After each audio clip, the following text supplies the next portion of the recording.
আমার এলাকায় মানুষ 8-10টি গরু কুরবানি দিচ্ছেন বাণিজ্য প্রতিমন্ত্রী। আমার এলাকায় মানুষ 8-10টি গরু কুরবানি দিচ্ছেন বাণিজ্য প্রতিমন্ত্রী।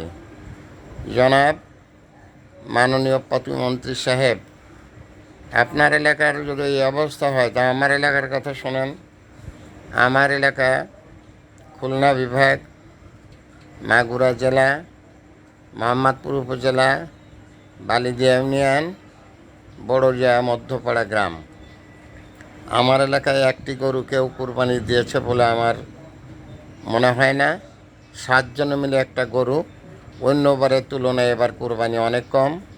এমন অনেক ফ্যামিলি আমি আপনাকে দেখাতে পারি যারা এই ঈদে সেমাই খায়নি, সেমাই তাদের বাড়িতে রান্না হয়নি, তাদের মধ্যে আমি একজন।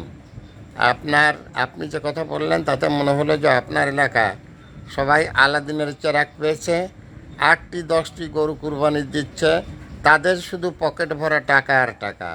এটা হতে পারে, যেহেতু আপনি মাননীয় মন্ত্রী, আপনার এলাকার লোক বড় লোক হতেই পারে, এ বিষয়ে আমার বলার কিছু নাই। শুধু আপনি যে কথাটা বললেন মানুষের পকেটে টাকা আছে বিধায় মানুষ 8-10টা গরু কুরবানি দিচ্ছে, এটা আপনি আপনার এলাকার কথা বললেন। এখন আপনার এলাকা দিয়ে যদি আপনি পুরো বাংলাদেশের বিচার বিশ্লেষণ করেন তাহলে আপনি বোকার স্বর্গে বাস করছেন। Thanks a lot viral sir. Mohammad Fakhrul Alam master, বিনা বেতনের পারিবারিক পাঠশালার শিক্ষক। মোবাইল কন্ট্যাক্ট নাম 01935204804। এটা আমার বিকাশের নাম্বার। আমি একটি বিনা বেতনের পারিবারিক পাঠশালার শিক্ষক। সবাই সুস্থ থাকেন, ভালো থাকেন।